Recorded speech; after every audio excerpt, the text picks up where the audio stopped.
Oi pessoal, tudo bem? Esta semana eu estou publicando aqui no canal Brasil de Cor trechos de uma entrevista que eu dei para o programa Café Teológico da rede Evangelizar. Eu falo bastante sobre o canal e gostaria de dividir com vocês essa entrevista.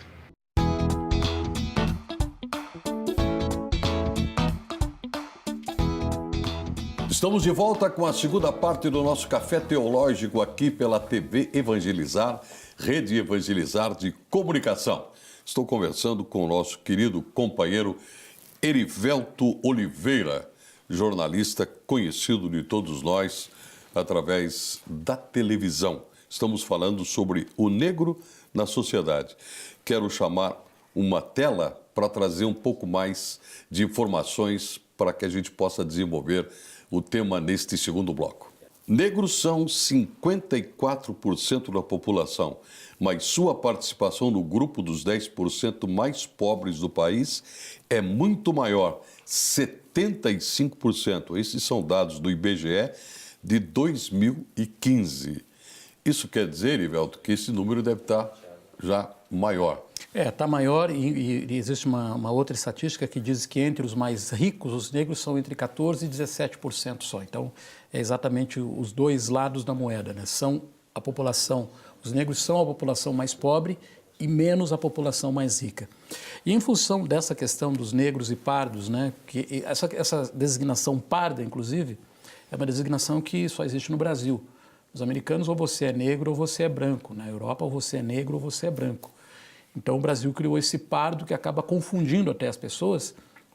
E existe até uma outra situação. As pessoas, elas se autodenominam.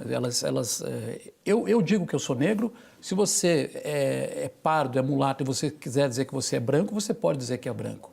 Então, isso causa alguns problemas até nas próprias estatísticas, né, brasileiras. Isso foi estabelecido pelo IBGE? Isso é uma coisa que no caso do Brasil, é uma coisa que vem desde há muito tempo. O IBGE estabeleceu essa questão do pardo, do branco e do negro e considerou os pardos também no grupo dos negros. Creio que deve fazer aí em torno de uns 15, 20 anos. Quero falar um pouco com você sobre o Brasil de Cor. Brasil de Cor. Que é o programa que você tem no YouTube. Exatamente. E que em breve deverá ir para a televisão. É a minha ideia, eu tive essa ideia até em função, como eu falei no começo do programa, dessa pesquisa de que os negros eram maioria. Uhum. No caso, uma maioria que a gente não vê. E eu comecei a me perguntar, onde estão esses negros? Né? Para onde você olha, você não vê esses negros na mesma proporção. E comecei a imaginar como seria se esses negros começassem a aparecer num programa. Mas para falar sobre o quê? Para falar das mesmas coisas que você escuta nos talk shows, com a diferença de que você está falando com negros. E aí comecei a me perguntar, mas eu vou precisar de advogados, de médicos, de dentistas, essas pessoas de todas essas profissões negras. Será que eu encontro? E eu comecei a fazer uma pesquisa disso, comecei a procurar algumas pessoas e, enfim, acabei escrevendo um projeto. E eu preciso registrar aqui, sem essas pessoas, o projeto não teria andado, que são dois repórteres cinematográficos aqui de Curitiba, o Vanderlei Moreno e o Lincoln Vendramel. O Vanderlei, que foi o primeiro que grava comigo as entrevistas, e o Lincoln, na produtora dele, eu edito os programas, inclusive já gravou alguns programas comigo também. Então, sem essa parceria, o programa não seria possível. E como é que foi essa parceria? Eu cheguei para vários repórteres cinematográficos que eu conheci ao longo da profissão e falei, eu quero fazer um programa assim, assado. Você topa? Ah, eu topo, mas eu vou precisar receber. Então, eu falei, bom, se você vai precisar receber, sinto muito, porque isso não é uma aposta que a gente está fazendo, que eu estou fazendo. E eles acabaram aceitando de primeira. Esse programa entrou em março no YouTube. Ele já está com quase 10 mil visualizações. Quase 10 mil não, mas deve estar em torno de 9 mil visualizações já no canal, o que parece pouco, mas não é. E está com 380 inscritos, o que também parece pouco, mas não é, porque você tem que alimentar isso todos os dias, né? Todas as semanas, no caso. Te surpreendeu o resultado da pesquisa ou não? Você encontrou no universo negro estes profissionais? Existem esses profissionais. E no caso do Brasil de Cor, a primeira entrevista que eu fiz no Brasil de Cor não é com o negro, é com o publicitário Marcelo Romanievic da Master, porque a agência dele, no ano passado, fez uma pesquisa sobre racismo institucional, um comercial sobre racismo institucional, Sei. que mostra que os gerentes de RH das empresas, eles veem diferentemente negros e brancos. Se é um negro num barco, num veleiro, ele é pagodeiro. Se é um branco, é um empresário bem-sucedido. Um negro cortando o jardim é jardineiro. O branco cortando o jardim é um homem aparando o jardim da casa dele. Fazendo uma espécie de um lazer ocupacional. Exatamente por aí. E são várias situações que mostrava e isso marcou muito, um comercial feito inclusive para o governo do estado. E ele é o primeiro, é o que dá o pontapé inicial na série de entrevistas. Depois, pela ordem, os primeiros que eu me lembro, eu fiz com a Michele Mara, cantora aqui de Curitiba, que todos conhecem, que participou do Faustão e como imitadora da Aretha Franklin.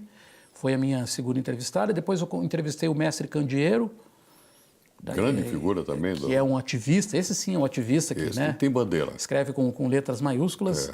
E com a Karen Oliveira, que é do Samba de Saia, mas eu conversei com ela sobre uma grife que ela criou. Entrevistou a Carol Conká ou não? A Carol Conká, ela é inacessível hoje.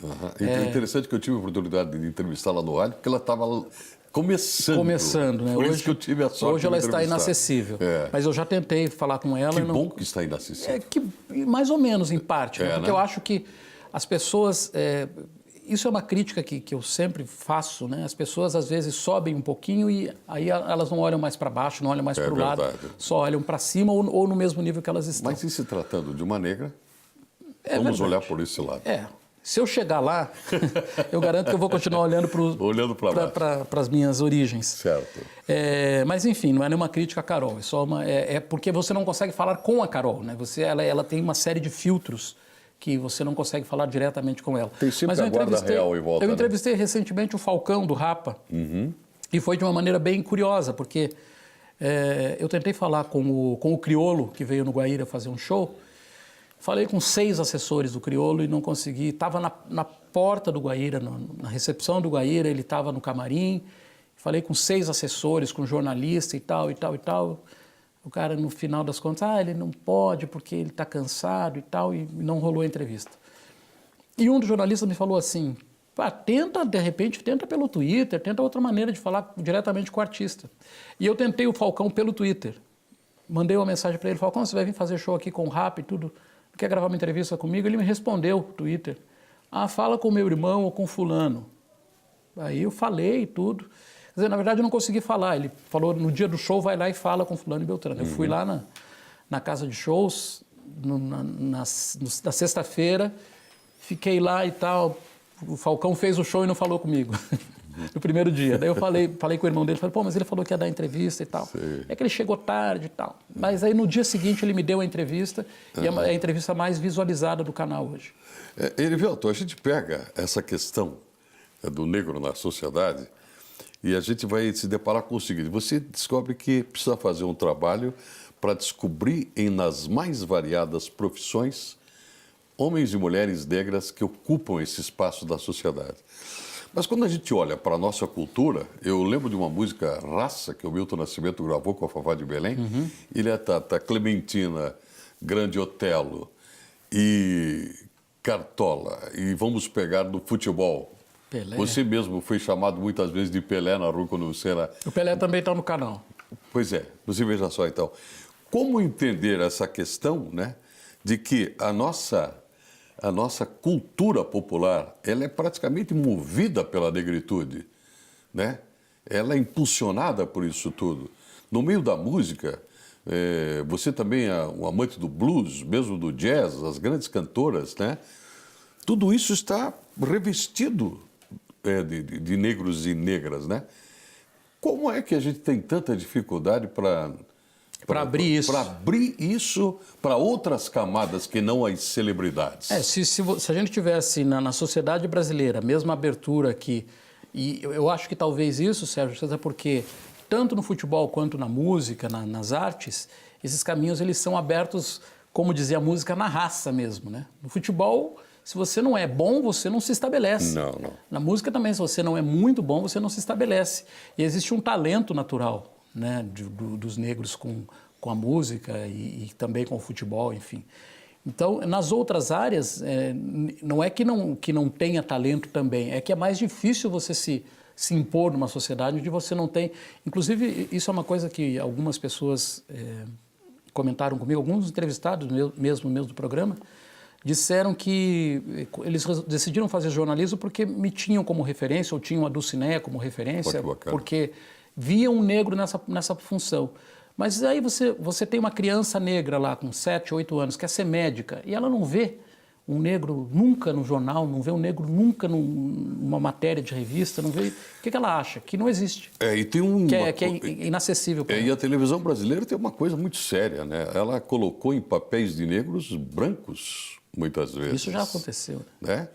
Novelas famosas, como, por exemplo, a Escrava Isaura, foi interpretada por brancas enegrecidas. É que hoje, talvez até na época... E com atrizes talentosas no universo. Isso nos anos... Embora não seja uma desculpa, né? Mas isso era nos anos 70. Hoje, nós temos negros em novelas. Se a gente pegar qualquer novela hoje da Globo ou da Record, você vai encontrar negros, mas eles fazem parte de um núcleo, né? É uma família, 3 ou 4 personagens, e uma novela que tem 60, 70 atores. O nosso querido Joaquim, que foi destaque no Supremo, no Tribunal, né, o Joaquim Barbosa. Ele, tal qual o Erivelto de Oliveira, é também uma exceção? Seguramente. Que conseguiu romper uma barreira? Seguramente. E se destacar? Seguramente. Não só por ser negro, mas por ser um negro agindo de uma maneira correta, né? Nós ainda estamos numa exceção. A grande vantagem que eu vejo, eu vejo uma luz no fim do túnel. Eu vejo que os negros... não que eles estejam se organizando ou que nós estejamos se organizando, eu falo eles porque quando eu falo do canal Brasil de Cor, eu tenho que me colocar como um jornalista, eu não estou dentro do canal para fazer ativismo. Então, eu faço entrevistas sobre racismo, sobre preconceito, sobre moda, sobre maquiagem. Então, eu estou fazendo o programa, né? Então, para mim, os entrevistados são eles, não é um programa nosso, dos negros. É um programa que também mostra negros nessas situações. Mas o que eu vejo é que isso vai mudar. Vai mudar, quer a sociedade brasileira queira e acolha, ou porque os próprios negros, em um determinado momento, vão dizer, mas espera aí, por que eu preciso ficar sendo tratado como minoria se eu sou maioria? Isso. Essa é uma boa pergunta. Vamos para mais um intervalo e já voltamos com o nosso Café Teológico de hoje. Estamos tratando da questão do negro na sociedade, com o nosso querido Erivelto Oliveira, aqui nos estúdios da TV Evangelizar. É só um cafezinho e a gente já volta. Vamos a mais um.